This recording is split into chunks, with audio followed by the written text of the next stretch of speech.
काव्या अपने घर आ गई और छुपते हुए अपने रूम में जाने लगी।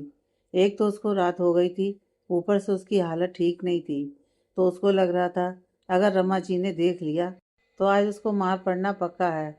ऊपर से फिर रमा जी उसको ना कहीं जाप करने देंगी, ना ही पढ़ाई करने देंगी।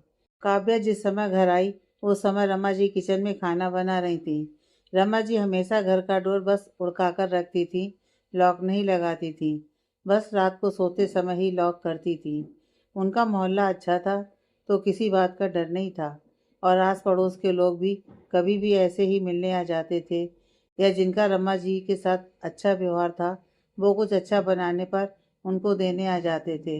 इस बात का फ़ायदा काव्या कभी कभी उठा लेती थी और रमा जी की डांट से बच जाती थी। रमा जी वैसे ही काव्या से मतलब नहीं रखती थी। बहुत कम ही दोनों के बीच में बातचीत होती थी, और वो काव्या को वो बस सुनाया ही करती थी। तो काव्या बोल देती थी, मैं तो बहुत पहले घर आ गई थी, आपने शायद ध्यान नहीं दिया होगा। रमा जी काव्या को इस बात पर भी दो चार बातें सुना देती थी, पर काव्या को उनकी बातें सुनने की आदत थी, तो उसको अब फर्क नहीं पड़ता था। काव्या रमा जी की नज़रों से बच के जल्दी से अपने रूम गई और रूम का डोर लॉक करके गहरी सांस लेते हुए बोली, ऐसा लग रहा है जैसे मौत के मुंह से वापस आई हूँ। बोलते हुए काव्या जल्दी से बाथरूम भाग गई। उसको डर था कहीं रमा जी उसको देखने रूम में ना आ जाएं। काव्या को वोमिटिंग हुई थी, तो उसको अजीब सा लग रहा था, तो उसने नहाना ही सही समझा। वो बात ले रही थी कि उसका फ़ोन बजने लगा। काव्या फ़ोन की आवाज़ सुनकर अपने आप से बोली, इस टाइम किसका कॉल होगा। फिर उसको ख्याल आया, रश्मि के सिवा उसको कॉल ही कौन करता है। उसने सोचा बाद में बैक कॉल कर लेगी, लेकिन फ़ोन लगातार बजे ही जा रहा था। काव्या थोड़ा घबरा गई कि रश्मि लगातार फ़ोन क्यों कर रही है, क्योंकि एक बार काव्या के कॉल पिक न करने पर रश्मि समझ जाती थी काव्या या तो बहुत बिजी है या फिर रमा जी की डांट खा रही है। काव्या को लगा कहीं रश्मि को कुछ हुआ तो नहीं। सोचते हुए काव्या ऐसे ही जल्दी से टॉवल लपेटकर बाथरूम से बाहर आ गई और फ़ोन देखा तो ये किसी अननोन नंबर से कॉल थी, और अभी भी कॉल आ रही थी, और पीछे 5 मिस कॉल लग चुकी थी। काव्या का दिल घबराने लगा कि ये कौन हो सकता है। उसने जानने के लिए कॉल पिक किया तो दूसरी साइड से गुस्से से भरी आवाज़ आई, 3 तक काउंट करूँगा, अपने घर के बाहर आओ। 1 2। काव्या आवाज़ सुनकर चौंक गई। वो पहचान गई थी कि ये आवाज़ एकांश की थी। काव्या को फिर एकांश ने आज उसके साथ क्या किया याद आ गया, और डर से उसके हाथ से फ़ोन छूट गया। काव्या का फ़ोन नीचे गिरते ही टूटकर ऑफ हो गया। उधर एकांश बस 2 तक ही गिन पाया था कि उसकी कॉल कट होने की आवाज़ आई। उसने अपने कान से फ़ोन हटाया और गुस्से से कार से बाहर फेंकते हुए बोला, इसकी इतनी हिम्मत, ये मेरा कॉल कट करेगी, आज ये जान से जाएगी, इसको मैं छत से नीचे फेंक दूंगा। काव्या घबराई हुई सी अपने आप से बोली, उस सींगों वाले डायनासोर को मेरा नंबर कैसे मिला। तभी उसको ख्याल आया, एकांश ने उसको घर से बाहर आने को कहा, मतलब वो उसके घर के बाहर है। सोचते ही काव्या की हवाइयाँ उड़ गईं। वो अपने नाखून चबाते हुए बोली, इसको मेरा घर कैसे पता चला। बोलते हुए काव्या ने अपने सिर पर चपत लगाई और बोली, अरे गधी, तुमने कॉन्ट्रैक्ट फार्म में अपनी सारी डिटेल भरी थी, वहीं से पता किया होगा। काव्या इतना ही बोली थी कि उसको अपने पीछे से आवाज़ आई, कितनी समझदार हो ना तुम। काव्या की सिट्टी पिट्टी गुल हो गई और वो डरते हुए पलटी और अपने सामने एकांश को देखकर चीखने लगी।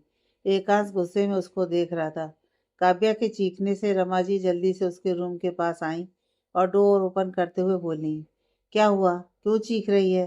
पर डोर ओपन नहीं हुआ तो रमा जी गुस्से में बोली, तुमने डोर क्यों बंद किया है, तुम घर कब आई, बाहर आओ तुरंत, बहुत पर निकल आए हैं तुम्हारे। रमा जी की बातें सुनकर काव्या ने अपने मुंह पर हाथ रख लिया और सामने खड़े एकांश को देखने लगी। एकांश उसको खा जाने वाली नजरों से घूर रहा था। रमा जी फिर बाहर से बोली, मर गई क्या, डोर क्यों नहीं खोल रही है। रमा जी की इस बात से एकांश भी डोर की तरफ देखने लगा। काव्या की आंखों में नमी आ गई। किसी दूसरे के सामने उसकी माँ उसके लिए ऐसे बोल रही है। इस बात ने काव्या का दिल कुचल कर रख दिया। लेकिन काव्या के कुछ न बोलने पर रमा जी और चिढ़ गईं और बोलीं, एक दिन काम पर क्या गई, बहुत उड़ रही है, अब तो इस कमरे में ही बंद रह, आज तुझे खाना भी नहीं मिलेगा, मर भूखी। बोलते हुए रमा जी ने डोर पर बाहर से कुंडी लगाई और पैर पटकते हुए चली गईं। काव्या की आंखों से आंसू बाहर निकल आए। एकांश, जो गुस्से में काव्या को आज जान से ही मार देगा, यह सोचकर आया था, वो रमा जी की बातें सुनकर नॉर्मल हो गया था। एकांश फिर काव्या की तरफ देखने लगा। काव्या अपनी नजरें नीचे किए रो रही थी। एकांश को समझ नहीं आया वो क्या बोले। उसको तो इस बात का अंदाजा ही नहीं था कि काव्या को अपनी ही माँ का इतना टॉर्चर झेलना पड़ता है। एकांश को कुछ भी समझ नहीं आया और ना ही उसको ऐसी लड़कियों को चुप कराना आता था। उसको तो किसी के रोने या जीने मरने से फर्क ही नहीं पड़ता था, पर आज काव्या को रोता देख उसको कुछ अच्छा नहीं लग रहा था। एकांश को कुछ समझ नहीं आया तो उसका ध्यान काव्या के ऊपर गया, जो टॉवल में थी। एकांश ने तुरंत काव्या से कहा, क्या तुम अपने रूम में ऐसे रहती हो? काव्या ने नासमझी से एकांश को नजरें उठाकर देखा। वो एकांश और रमा जी की बातों से इतना घबरा गई कि भूल ही गई कि वो टॉवल में है। काव्या आंखों में आंसू भरे एकांश को देख रही थी। एकांश ने उसको देखकर आंखें छोटी कर लीं और उसका हाथ पकड़कर मिरर के सामने खड़ा कर दिया। अपने आप को मिरर में देखकर काव्या फिर चीख पड़ी, पर इस बार एकांश ने इसका मुंह बंद कर लिया और बोला, तुम लड़कियों के गले में स्पीकर लगे होते हैं जो बार बार फटे बांस के जैसे बजने लगते हो।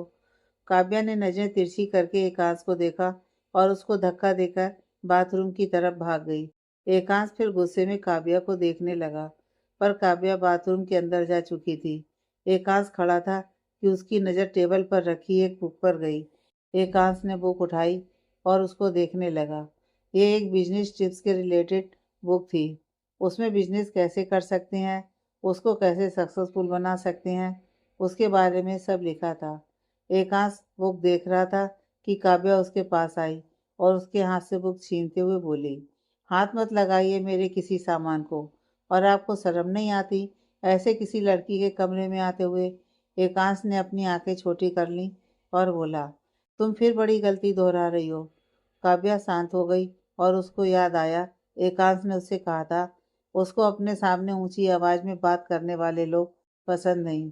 वो अभी एकांश से लड़के अपने लिए नई मुसीबत खड़ी नहीं करना चाहती थी।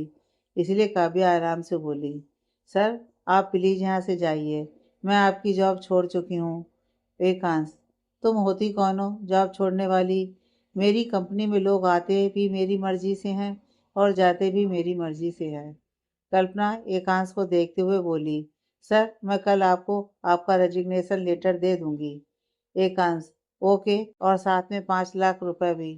काव्या की आंखें बाहर और वो चिल्लाते हुए बोली, क्या दिमाग बेच के आए हैं क्या आप? एकांश फिर काव्या को घूरने लगा तो काव्या अपना गुस्सा कंट्रोल करते हुए बोली, सर ये आप क्या बोल रहे हैं? एकांश, शायद तुम्हारी आंखों में और तुम्हारे दिमाग दोनों में डिफेक्ट है, इसलिए तुमने कॉन्ट्रैक्ट ध्यान से नहीं पढ़ा और ना तुमको उसके रूल्स याद हैं। काव्या, रूल्स? एकांश, चलो तुम्हारे लिए रूल बता देता हूँ। कंपनी छोड़ने के लिए 2 महीने पहले रेजिग्नेशन देना पड़ता है और 2 महीने काम करने के बाद आपको रिलीविंग लेटर मिलता है।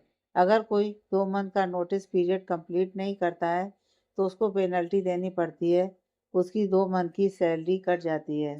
पर तुम तो पहले ही दिन जॉब छोड़ रही हो तो तुमको पेनल्टी ज़्यादा भरनी पड़ेगी। अगर पेनल्टी नहीं भरी तो तुमको रिलीविंग लेटर नहीं दिया जाएगा और बिना रिलीविंग तुम किसी दूसरी कंपनी में जॉब नहीं कर पाओगी। काव्या ने अपने सिर पर हाथ रख लिया और भरे गले से बोली, मैं इतने पैसे कहाँ से लाऊंगी? एकांश, इट्स योर प्रॉब्लम।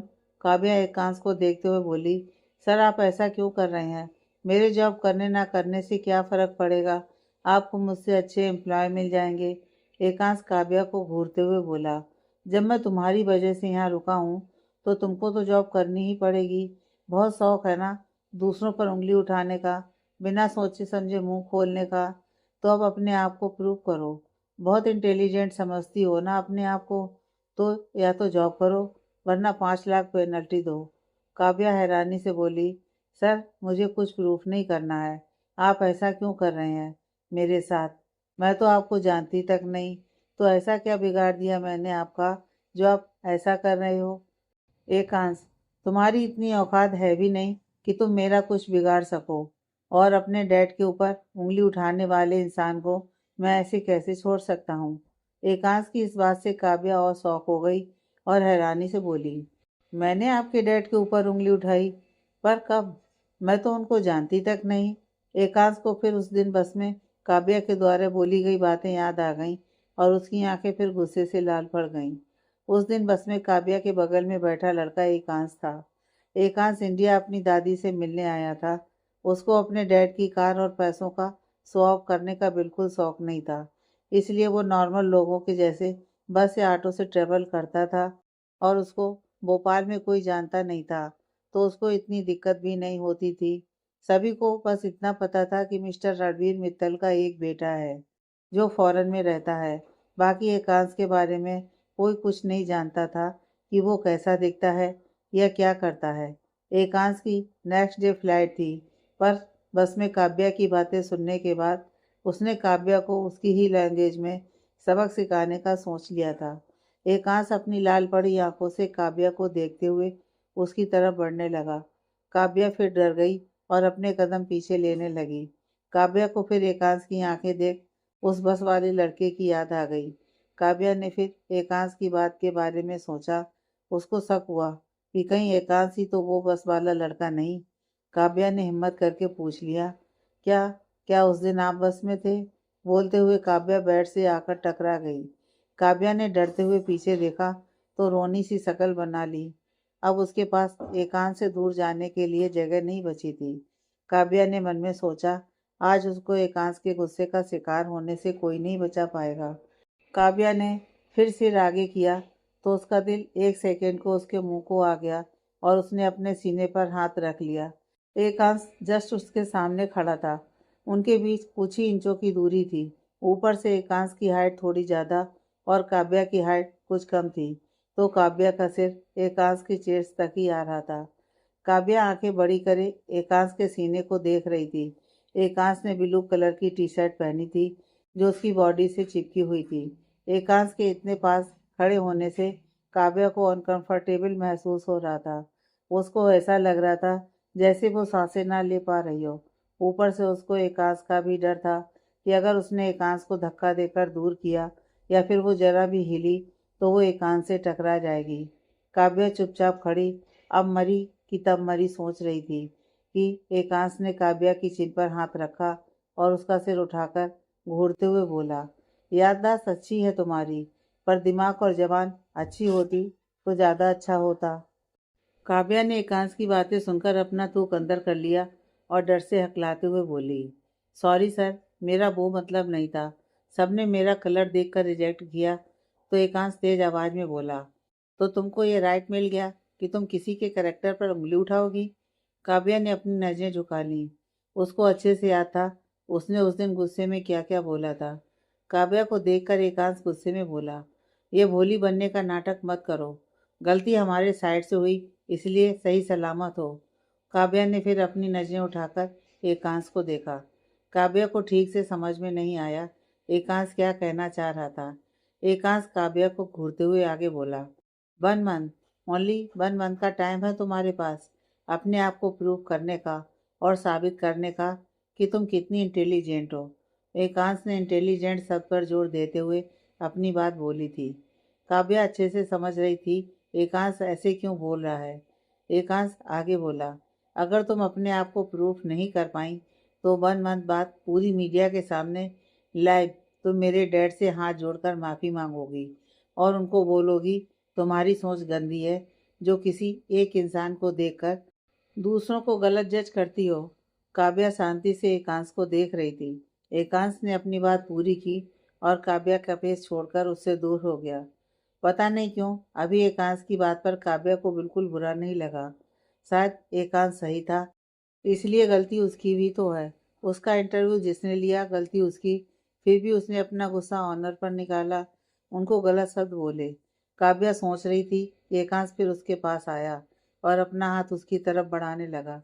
काव्या ने अपनी आंखें बड़ी कर लीं। एकांश अपने हाथ काव्या के शोल्डर की तरफ ले गया और उसकी कुर्ती को थोड़ी अंदर की साइड मुड़ी हुई थी उसको ठीक से करते हुए बोला, तुम अब तक मुझे थोड़ा बहुत तो समझ गई होगी कि मैं क्या कर सकता हूँ। कुर्ती ठीक करते हुए एकांश की उंगली काव्या के शोल्डर से छू गई। काव्या को अपनी बॉडी में करंट सा फील हुआ। उसने कस के अपनी कुर्ती पकड़ ली। एकांश अपनी बात कंप्लीट करते हुए बोला, तो उम्मीद है तुम चैलेंज अच्छे से पूरा करोगी और जितना हो सके अपने इस बेकार सी जबान को कम खोलोगी, वरना इस बार समझाऊंगा नहीं, सीधा जबान काट दूंगा। एकांश बोल रहा था पर काव्या को कुछ सुनाई नहीं दे रहा था, क्योंकि काव्या तो एकांश को निहारने में खोई हुई थी। रूम का फैन ऑफ था, जिससे गर्म की वजह से एकांश के माथे पर पसीने की बूंदें आ गई थीं, जो लाइट पड़ने से चमक रही थीं। काव्या तो बस एकटक उसको देखे जा रही थी। एकांश देखने में और आकर्षक लग रहा था। काव्या को होश नहीं था एकांश कब उसके ऊपर गुस्सा कर रहा है। काव्या को बुत बना देख एकांश ने उसको दोनों शोल्डर पकड़ के हिलाते हुए कहा, बेहोश हो गई हो क्या? काव्या अपने सेंस में आई और हड़बड़ा गई और उसकी चक्कर में वो अपना बैलेंस संभाल नहीं पाई और पीछे की तरफ गिरने लगी। एकांश ने काव्या को गिरते देख आंखें छोटी कर लीं, पर काव्या बेड पर गिर रही थी तो उसने काव्या को बचाने की कोशिश नहीं की। लेकिन काव्या अपने सेंस में नहीं थी। उसको बस अपना गिरना समझ आ रहा था, तो उसने बचने के लिए एकांश को पकड़ने की कोशिश की। लेकिन जल्दीबाजी में गलती से काव्या का हाथ एकांश की टी शर्ट पर चला गया और उसने उसके गले के नीचे से टी शर्ट पकड़ ली। एकांश ने अपनी आंखें बड़ी कर लीं और काव्या से टी शर्ट छुड़ाने के लिए उसका हाथ पकड़ने को हुआ, पर फ्लोर मैट पर खड़े होने की वजह से एकांश काव्या को खींचने से अपना बैलेंस संभाल नहीं पाया और काव्या के साथ बेड पर गिर पड़ा और दोनों के होंठ छू गए। काव्या ने तुरंत अपनी आंखें बड़ी कर लीं। एकांश भी अचानक से हुए एक्सीडेंटल किस से शॉक हो गया था। वो उठने को हुआ, लेकिन काव्या की आंखों को देखकर वो उसमें खोसा गया। काव्या की बड़ी बड़ी आंखें, जिनमें कुछ अलग इमोशन थे, जिनको एकांश पढ़ने की कोशिश कर रहा था, और दोनों ही भूल चुके थे कि वे दोनों इतनी देर से वैसे ही लेटे हैं कि तभी बाहर से बर्तन गिरने की आवाज़ आई। एकांश अपने सेंस में आया और तुरंत काव्या के ऊपर से उठने लगा, लेकिन काव्या ने अभी तक उसकी टी शर्ट कसकर पकड़ी हुई थी कि जिससे वो फिर काव्या के ऊपर आ गया। लेकिन इस बार दोनों के होंठ छूते उससे पहले ही एकांश ने काव्या के होंठों पर अपना हाथ रख लिया, जिससे एकांश के होंठ उसके हाथ को छुए। पर एकांश के ऐसे करने से काव्या को ऐसा फील हुआ जैसे उसके दिल पर किसी ने जोर से पत्थर फेंक कर मारा हो।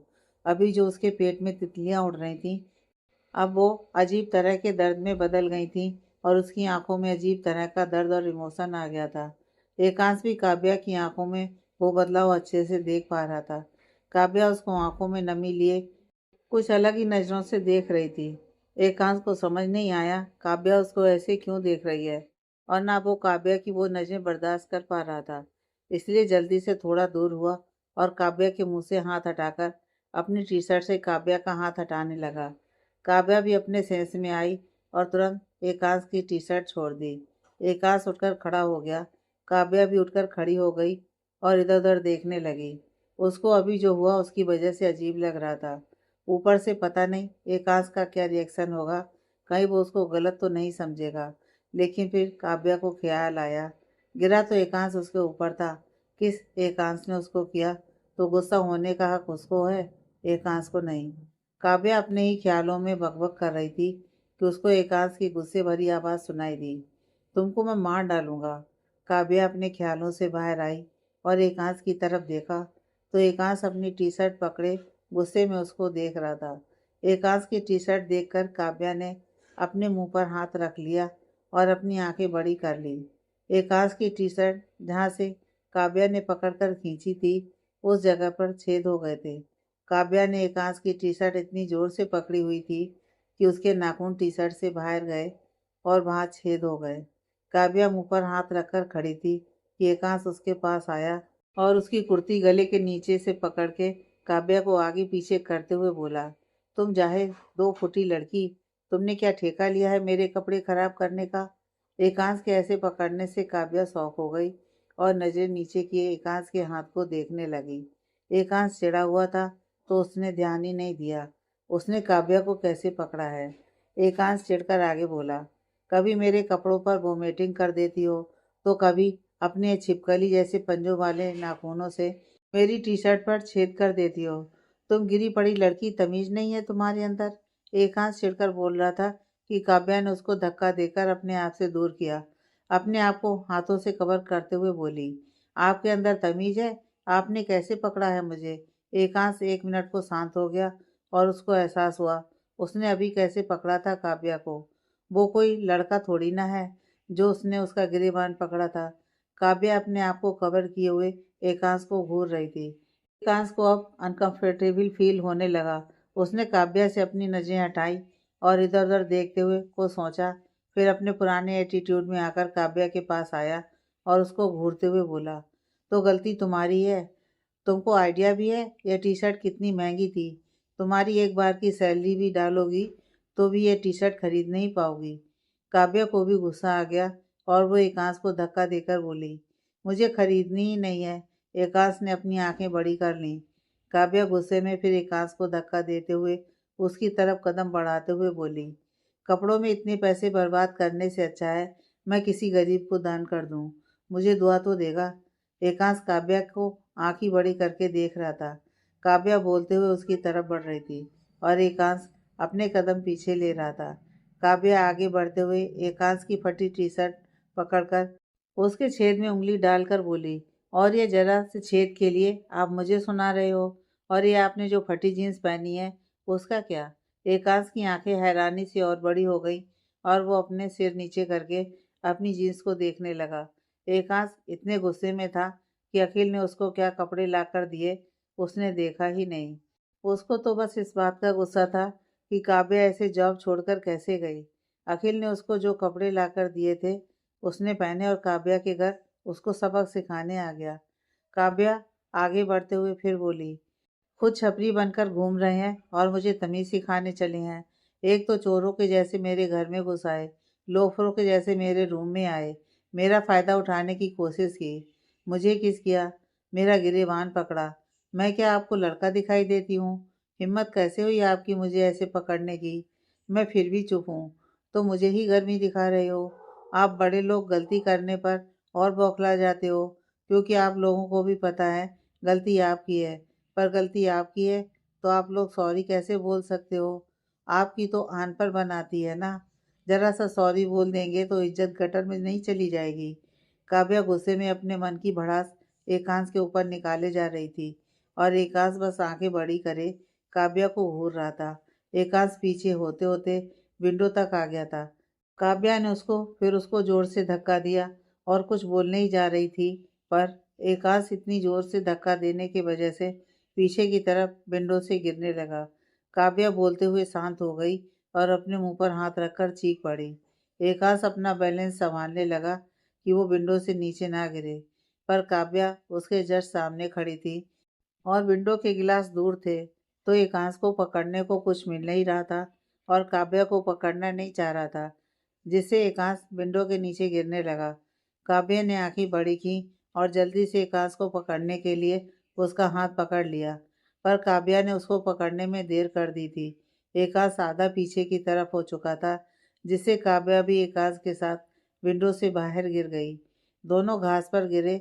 इस बार एकांश नीचे और काव्या उसके ऊपर थी। विंडो ज़्यादा ऊपर नहीं थी, नॉर्मल खड़े होकर विंडो से अंदर बाहर जा सकते थे, पर एकांश पीठ के बल गिरा था तो उसको थोड़ा लगा।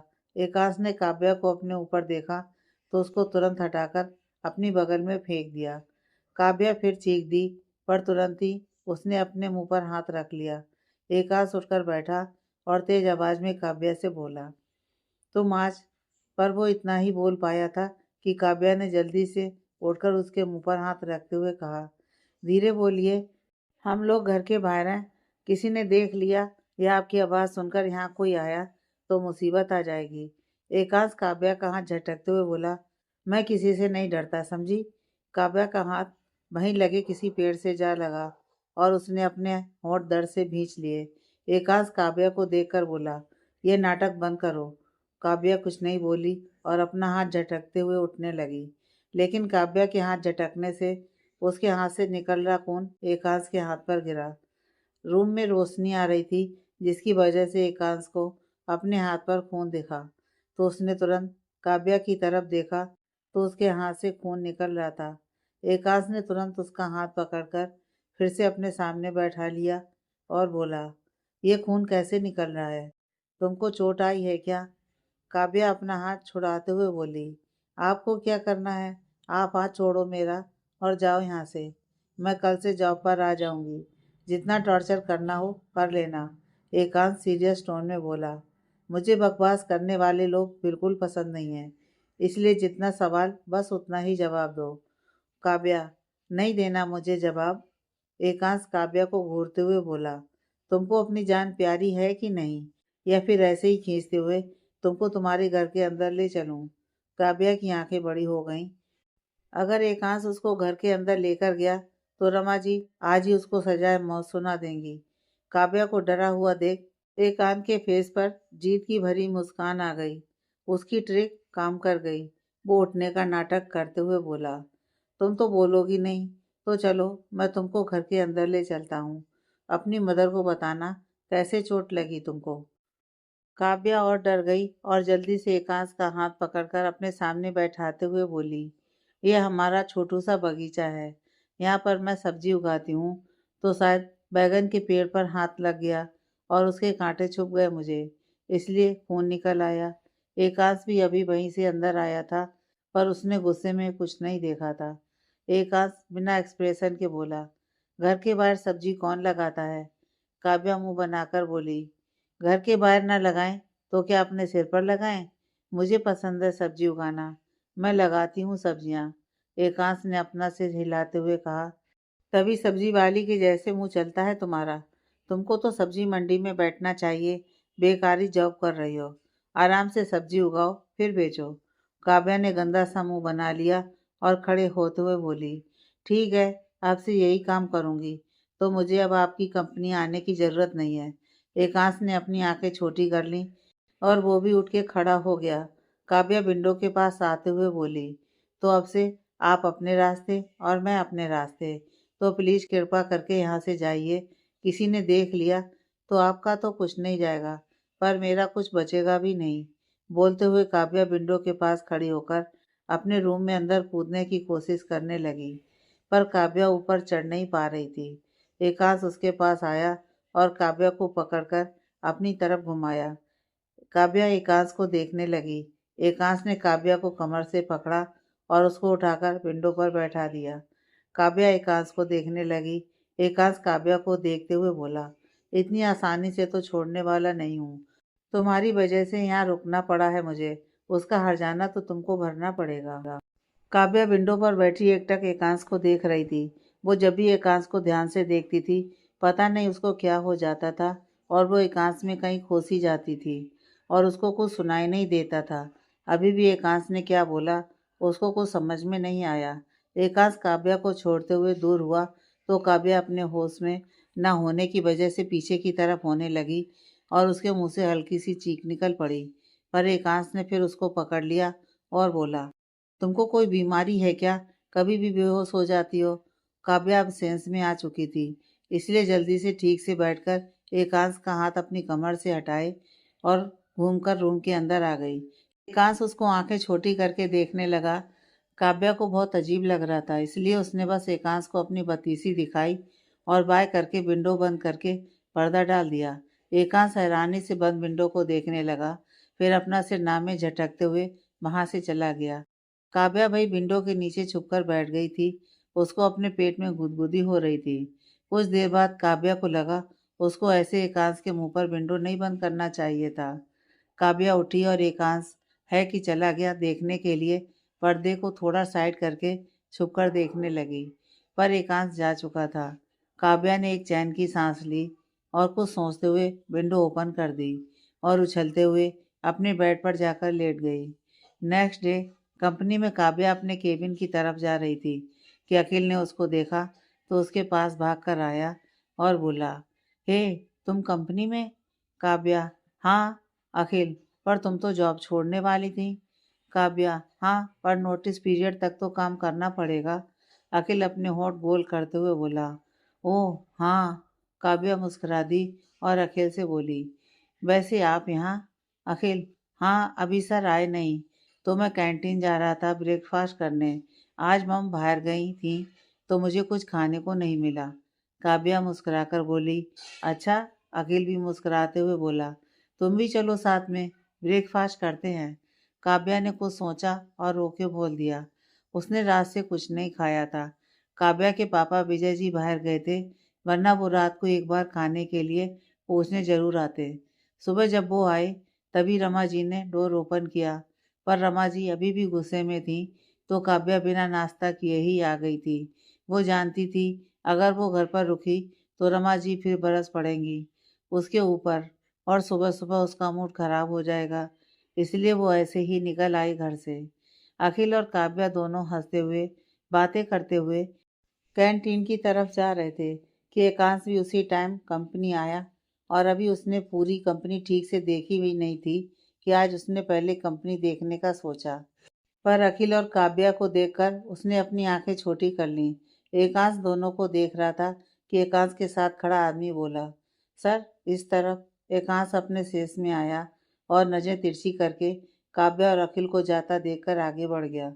काव्या और अखिल कैंटीन में आए और दोनों ने अपने लिए नाश्ता लिया और एक टेबल पर अगल बगल बैठ गए। एकांश भी कंपनी देखते हुए कैंटीन में आया, तो उसकी नज़र फिर काव्या और अखिल पर पड़ी और उसने अपनी आंखें छोटी कर लीं। अखिल उस टाइम काव्या को अपने हाथ से कुछ खिला रहा था, और काव्या भी मुस्कुराते हुए प्यार से खा रही थी। एकांश ने दोनों को घूर कर देखा और वहां से चला गया। थोड़ी देर बाद एकांश सोफे पर बैठा था कि काव्या कुछ फाइल लेकर कैबिन में आई। काव्या फिर कैबिन में आकर खाली चेयर देखकर सोचने लगी, एकांश कहाँ गया। पर आवाज़ तो आई थी उसकी। काव्या को फिर ख्याल आया कि एकांश फिर से सोफे पर तो नहीं बैठा है। सोचते हुए काव्या ने सोफे की तरफ घूमकर देखा, तो एकांश उसे ही खा जाने वाली नजरों से देख रहा था। काव्या फिर डर गई और अपने मन में बोली, अब ये डायनासोर मुझे ऐसे क्यों घूर रहा है, मैंने तो कुछ किया ही नहीं। काव्या को फिर ख्याल आया, कहीं एकांश कल रात उसे ऐसे विंडो बंद करने की वजह से तो गुस्सा नहीं है। ख्याल आते ही काव्या का दिल धुक धुक करने लगा, और वो मन ही मन अपने आप को चपत लगाने का सोचते हुए बोली, क्या जरूरत थी ऐसा करने की। काव्या फिर और ख्यालों से लड़ते हुए बोली, विंडो ना बंद करती तो क्या करती। इनके साथ कुछ देर रहना कितना अनकंफर्टेबल होता है। कभी इतना गुस्सा करते हैं कि डर से सांसें बंद होने पर आ जाती हैं, तो कभी ऐसी चीज़ें हो जाती हैं कि सांस लेना मुश्किल हो जाता है। सोचते हुए काव्या को कल एकांश और उसकी एक्सीडेंटल किस याद आ गई, और उसकी नज़रें फिर शर्म से इधर उधर होने लगीं। एकांश जो इतनी देर से चुप बैठा था, वो चिढ़कर बोला, तुम क्या मेरे केबिन में मुझे निहारने आती हो। बताओ, तो फोटो फ्रेम तुम्हारे केबिन में चिपका देता हूँ। वो कल रात की एकांत की खूबसूरती में खोई हुई बोली, अच्छा आइडिया है। एकांत हैरानी से चिल्लाते हुए बोला, व्हाट। काव्या चौंक गई और उसके हाथ से फाइल छूटकर नीचे गिर गई और उसके पेपर चारों तरफ फैल गए। काव्या ने अपनी आंखें बड़ी कर ली और हड़बड़ाते हुए जल्दी से नीचे बैठी और पेपर समेटते हुए बोली, सॉरी सर। एकांश ने अपना सिर नामे हिलाते हुए कहा, तुम सच में गिरी पड़ी हो। तुम जहाँ हो वहाँ कुछ गड़बड़ ना हो, ऐसा हो ही नहीं सकता। काव्या ने मासूम सा मुंह बनाकर एकांश की तरफ देखा, तो एकांश आंखें छोटी करके बोला, ये बेकार के एक्सप्रेशन मेरे सामने मत लाया करो अपने फेस पर, वरना मुंह ही तोड़ के वैसा कर दूंगा। काव्या एकांश को घूर कर देखने लगी। एकांश बोला, घूर क्या रही हो, जल्दी पेपर उठाओ। काव्या ने अपना मुंह बना लिया और पेपर उठाने लगी, लेकिन विंडो ओपन होने की वजह से हवा से पेपर इधर उधर उड़ रहे थे। काव्या परेशान सी घुटने के बल चलते हुए इधर उधर पेपर समेट रही थी, और एकांश उसको देख रहा था। काव्या एकदम भूत बन गई थी। जल्दी जल्दी पेपर समेटने के चक्कर में ऊपर से उसकी मेहनत बर्बाद हो जाएगी सोचकर वो प्रोजेक्ट के पेपर जल्दी जल्दी उठाने की कोशिश कर रही थी, लेकिन पेपर्स बहुत सारे थे और पूरे केबिन में फैल चुके थे। काव्या पेपर समेटते हुए एकांश के पास तक आ गई थी। एकांश शांति से उसको देख रहा था, लेकिन काव्या अलग ही परेशान थी। उसको एकांश का चैलेंज जो पूरा करना था, और ये एक इम्पॉर्टेंट प्रोजेक्ट के पेपर्स थे। अगर ये डील काव्या के बनाए प्रोजेक्ट से फाइनल हो गई तो काव्या चैलेंज जीत जाएगी, पर उसकी किस्मत ही फूटी है तो कोई क्या करे। काव्या एकांश के पैर के आसपास से पेपर उठा रही थी कि एक पेपर सोफे के नीचे था और एकांश का पैर आगे। काव्या ने एकांश के पैर पर मारकर कहा, पैर ऊपर करो। एकांश ने अपनी आंखें बड़ी कर लीं पर अपने पैर नहीं हटाए। तो काव्या ने उसके पैर में चुटकी काटते हुए बोली, बहरे सुनाई नहीं देता है क्या? एक भी पेपर मिस हुआ तो मुझे दोबारा प्रोजेक्ट बनाना पड़ेगा। एकांश ने हैरानी से काव्या को देखा और अपने पैर ऊपर कर लिए और काव्या से कुछ बोलने ही जा रहा था, लेकिन काव्या ने सोफे के नीचे से पेपर निकाले और आगे बढ़ गई। एकांश बस काव्या को देख रहा था कि तभी केबिन में अखिल उसके लिए कॉफ़ी लेकर आया। एकांश के कॉफ़ी पीने का टाइम फिक्स था, इसलिए अखिल बिना बोले ही टाइम से कॉफ़ी ले आता था। अखिल ने जब काव्या को ऐसे परेशान सा पूरे केबिन में घुटने के बल चलते हुए पेपर समेटते देखा तो उसको अच्छा नहीं लगा।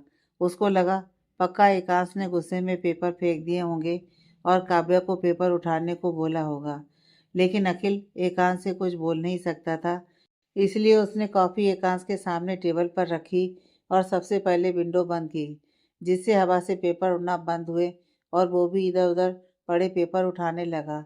एकांश अपनी आईब्रो जोड़कर अखिल को देख रहा था।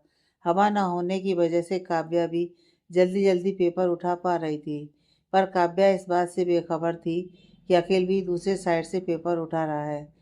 अखिल सारे पेपर उठाकर काव्या के पास आया और नीचे झुककर उसको पेपर पकड़ाने वाला था कि काव्या भी अपने साइड के सारे पेपर समेट चुकी थी और उठ चुकी थी कि उसका सिर अखिल के सर से टकरा गया। काव्या के मुंह से हल्की सी चीख निकल गई। अखिल ने उसके सर पर हाथ फेरते हुए आराम से कहा, देखकर काम किया करो। काव्या अखिल को देखकर मुस्कुरा दी और बोली, थैंक यू। एकांश दोनों को घूर कर देख रहा था। अखिल ने काव्या को पेपर्स देने के लिए हाथ बढ़ाया, लेकिन काव्या के हाथों में पहले से ही बहुत से पेपर्स थे, तो सारे पेपर उसने ऐसे ही पकड़े हुए थे, तो बहुत ही ज़्यादा लग रहे थे। काव्या फिर ज़मीन पर बैठ गई और सारे पेपर रखकर एक के ऊपर एक करने लगी। अखिल भी उसकी मदद करने लगा। एकांश बहुत देर से बैठा दोनों को घूर रहा था। काव्या ने सारे पेपर अरेंज किए और अखिल को थैंक यू बोलकर एकांश के पास आई और उसके सामने पेपर रखते हुए बोली, सॉरी सर। एकांश उसको ही घूर रहा था। काव्या को लगा शायद उसने पूरे केबिन में पेपर फैला दिए थे, इसलिए एकांश गुस्सा है। वो फिर सॉरी बोलने जा रही थी कि एकांश खड़ा हुआ और केबिन की डोर की तरफ जाते हुए बोला, फाइल उठाओ और चलो। आज तुम प्रेजेंटेशन देने वाली हो। काव्या हैरानी से बोली, क्या? पर क्यों? एकांश रुका और काव्या की तरफ देखकर बोला, तुमको जॉब प्रोजेक्ट प्रेजेंट करने की मिली है, तो आई थिंक कोई क्वेश्चन मार्क नहीं होना चाहिए। मीटिंग 5 मिनट बाद स्टार्ट होने वाली है। या तो प्रेजेंटेशन दो, वरना मैं मीडिया बुलाऊं। इतना बोलकर एकांश केबिन से बाहर चला गया। काव्या परेशान सी खड़ी थी। ऐसा नहीं था उसको प्रेजेंटेशन देने में प्रॉब्लम थी, प्रॉब्लम तो उसको अपने कलर से थी। लोग उसको जिस तरह से देखते थे वो उनकी नज़रें बर्दाश्त नहीं कर पाती थी। सब उसको लाइटली लेते थे। कोई उसको देखना पसंद नहीं करता था, तो सुनना क्या ही करेगा। वो तो लोगों के पीछे काम करने वाले लोगों में थी। मेहनत उसकी और शकल किसी और की होती थी। स्कूल में भी जब कोई फंक्शन होता था तो उसको ऐसे ही रोल मिलते थे जहाँ काले लोगों की ज़रूरत होती थी, या किसी एक्ट में कुछ बुरा दिखाना होता था जिसकी वजह से लोग उसको काली बिल्ली भी बुलाते थे। काव्या अकेले में शेर बनती थी, पर 4 लोगों के सामने उसका मुंह नहीं खुलता था। आवाज़ निकलना तो बहुत दूर की बात थी, और अभी तो इतना बड़ा प्रोजेक्ट, वो भी इतने सारे लोग, और सबसे बड़ी बात, इस डील के लिए वो दूसरी कंपनी के ऑनर आ रहे थे। काव्या को तो सोचते हुए ही डर लग रहा था, और अगर उसकी वजह से डील नहीं हुई तो वो हार जाएगी। फिर उसको मीडिया के सामने माफ़ी मांगनी पड़ेगी। पूरा शहर हंसेगा उसके ऊपर। उसकी माँ वैसे उसकी शादी को लेकर परेशान रहती हैं। इतनी बड़ी इंसल्ट होने के बाद तो उसके लिए रिश्ता मिलना छोड़ो, उसे कोई देखने तक नहीं आएगा। उसकी लाइफ बद से बदतर हो जाएगी। काव्या के जहन में लाखों बातें चल रही थीं। वो खड़ी थी कि अखिल उसके पास आया और बोला, क्या हुआ तुमको? काव्या अचानक से चौंक गई। अखिल काव्या को देखकर बोला, तुम्हारी आंखों में आंसू? काव्या ने जल्दी से अपने आंसू पोंछे और बोली, ऐसे ही जमाई आई तो आंसू आ गए। अखिल, ओके, पर एकांत सर मीडिया बुलाने की बात क्यों कर रहे थे? काव्या, वो मैं आपको बाद में बताऊंगी, पर अभी मुझे प्रेजेंटेशन नहीं देना। प्लीज कुछ करो। अखिल, पर क्यों नहीं देना? तुमने प्रेजेंटेशन रेडी किया है तो तुम आराम से प्रेजेंटेशन दे सकती हो। काव्या, मैं नहीं दे सकती। अखिल, पर क्यों? काव्या सीरियस होते हुए बोली, आपको मेरी शक्ल दिखाई नहीं देती है क्या? सब हंसेंगे मुझे अजीब तरह से देख के, कमेंट पास करेंगे। आखिर तुम पागल हो क्या? ऐसा क्यों सोचती हो? काव्या, यही सच है। मैंने जब जब चार लोगों के सामने कुछ बोलने की कोशिश की है तो सबने मेरा मजाक बनाया है। सब हंसे हैं मेरे ऊपर। अखिल, क्योंकि तुम्हारे अंदर कॉन्फिडेंस की कमी है। लोग तो वैसे ही हंसते हैं। और अच्छी बात है ना, तुम्हारी वजह से लोगों के फेस पर स्माइल आती है। उसको अपना बिग पॉइंट नहीं, स्ट्रांग पॉइंट बनाओ। आज के टाइम में लोग बस टेंशन में रहते हैं। अगर तुम्हारी वजह से किसी के फेस पर स्माइल आती है तो ये तुम्हारे लिए एक बिग अचीवमेंट्स है। रुलाने वाले लाखों मिलेंगे, पर हंसाने वाला लाखों में बस एक होता है। और भगवान ने तुमको वो खूबी दी है। तुमको तो खुश होना चाहिए। काव्या आंखों में नमी लिए अखिल को देख रही थी। आज से पहले किसी ने उसको इतने प्यार से नहीं समझाया। अखिल ने काव्या की आंखों से आंसू पोंछे और बोला, ऐसे रोते हुए प्रेजेंटेशन दोगी तो सच में कोई नहीं सुनेगा। काव्या हल्का सा मुस्कुरा दी और टेबल से फाइल उठाते हुए बोली, thank you. Akhil, always come. Kavya हंस दी और अखिल के साथ मीटिंग रूम में आ गई। काव्या मीटिंग रूम में आई तो वहाँ काफ़ी लोग थे। सामने की चेयर पर एकांश बैठा था और उसके बगल में एक बड़ी उम्र का आदमी बैठा था। बाकी और मेंबर्स थे। अखिल एकांश के साइड में जाकर खड़ा हो गया। सभी अपने में बिजी थे तो अभी तक किसी ने काव्या पर ध्यान नहीं दिया था। लेकिन जैसे ही काव्या प्रोजेक्टर के सामने आकर खड़ी हुई, सभी के बीच बातें शुरू हो गईं। काव्या नर्वस हो गई। अखिल ने काव्या को थंब दिखाकर इशारा में ऑल द बेस्ट कहा। काव्या अखिल को देखकर मुस्कुरा दी। एकांश काव्या को ही देख रहा था। काव्या ने गहरी सांस लेकर अपना प्रोजेक्ट प्रेजेंट करने लगी। पहले तो सभी काव्या के बारे में गॉसिप कर रहे थे। काव्या ऐसे ही सलवार सूट में प्रेजेंटेशन देने आ गई थी तो सभी को लगा था ये क्या ही प्रोजेक्ट डिजाइन रेडी करेगी, जिसको खुद कहाँ कैसे कपड़े पहनने हैं ये नहीं पता, जो खुद अपने आप को ठीक से रिप्रेजेंट नहीं कर सकती, वो प्रोजेक्ट क्या ही रिप्रेजेंट करेगी। लेकिन जैसे जैसे काव्या ने प्रोजेक्ट का मॉडल दिखाया, उसके बारे में बताया, सभी काव्या को सीरियसली सुनने लगे। 1 घंटे की मीटिंग के बाद सभी ने काव्या के प्रोजेक्ट डिज़ाइन के लिए क्लैप किया। आज पहली बार काव्या के लिए लोग क्लैप कर रहे थे। काव्या का दिल भर आया था। उसने तुरंत अखिल की तरफ देखा और उसको थैंक यू कहा। अखिल मुस्कुरा दिया। एकांश ने काव्या को देखकर अपनी आईब्रो आपस में जोड़ ली। सभी लोग मीटिंग रूम से चले गए। एकांश भी मिस्टर सिंह के साथ रूम के बाहर आया और बात करने लगा। काव्या भी थोड़ी दूर पर खड़ी अखिल के बाहर आने का वेट कर रही थी। अखिल जैसे ही बाहर आया तो एकांश को बात करता देख वो काव्या के पास आ गया। अखिल को देखकर काव्या खुशी से उसके गले लग गई।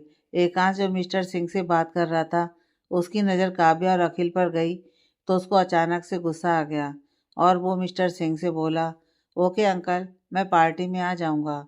इतना बोलकर एकांश काव्या और अखिल को घूरते हुए अपने केबिन में चला गया। काव्या अखिल से दूर हुई और उसको थैंक यू बोलने लगी। अखिल बोला, थैंक यू से कुछ नहीं होगा, भूख लगी है मुझे। चलो मुझे लंच पार्टी दो चलकर।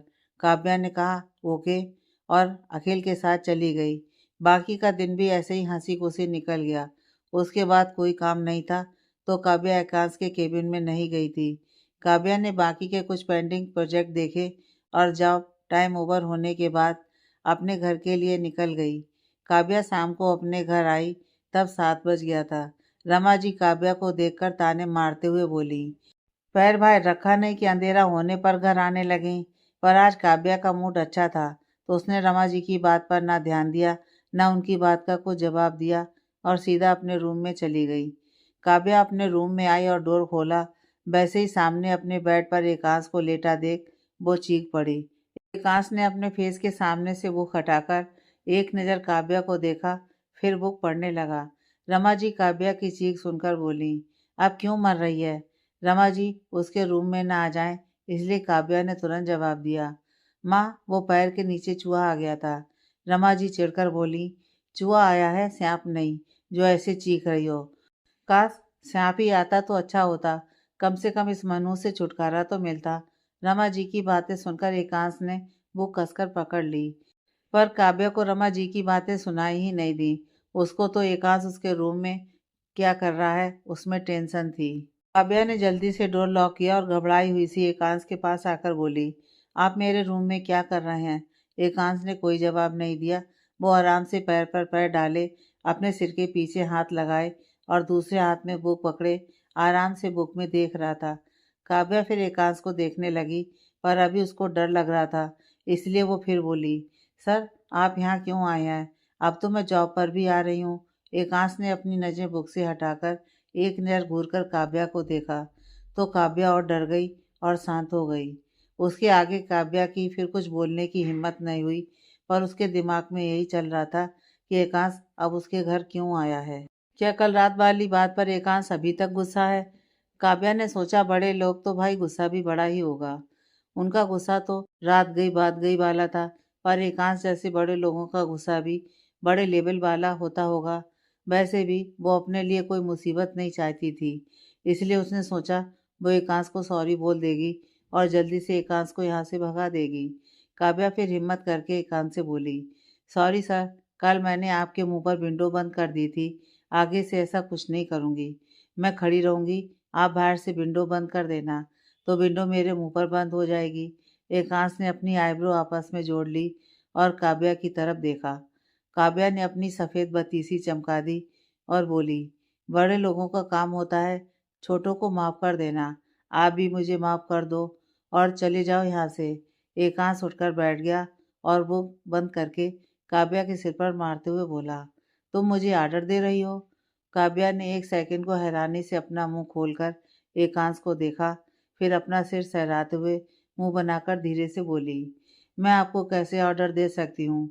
मैं तो बस इतना बोल रही थी कि मैंने सॉरी बोल दिया, अब आप चले जाओ। एकांश खड़ा हुआ, काव्या को शोल्डर से धक्का देते हुए बोला, मैंने सॉरी एक्सेप्ट नहीं किया, और तुम होती कौन हो मुझे यहाँ से जाने के लिए बोलने वाली? काव्या ने अपनी आंखें बड़ी कर लीं और अपने कदम पीछे लेते हुए अपने मन में बोली, ओ भाई, ये मेरा घर है, मैं जिसको चाहूँ उसको जाने को बोल सकती हूँ। ये तो मुझे बोलना चाहिए, इनकी हिम्मत कैसे हुई मेरे रूम में आने की? काव्या बस अपने मन में बड़बड़ा रही थी। एकांश के सामने बोलने पर तो उसकी हवा टाइट हो जाती थी।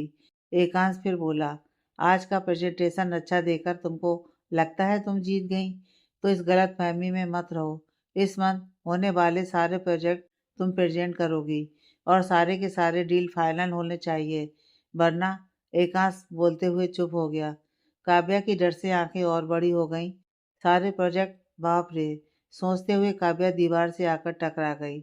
काव्या ने नज़र तिरछी करके बॉल को देखा, फिर अपने मन में बेचारगी से बोली, सब मेरी जान के दुश्मन क्यों बने रहते हैं? जिंदा चीज़ें कम थी क्या, जो ये बेजान सी दीवार भी अब मेरे वाट लगाने में तुली है? थोड़ी दूर नहीं हो सकती थी क्या? 2 कदम में ही खत्म हो गई। बोलते हुए फिर काव्या ने सिर उठाकर एकांश को देखा, जो उसके जस्ट सामने खड़ा था। काव्या फिर अपने मन में बोली, ऊपर से ये पहाड़ जैसा आदमी पता नहीं किस जन्म का बदला निकाल रहा है। इसको क्या अपने एंटरटेनमेंट के लिए मैं ही मिली हूँ, जो हर बार अपना गुस्सा निकालने आ जाता है? और धमकी तो ऐसे देता है जैसे कहीं तानाशाह हो। तानाशाह क्या, हिटलर की औलाद ज़्यादा लगता है। क्रूर सिंह।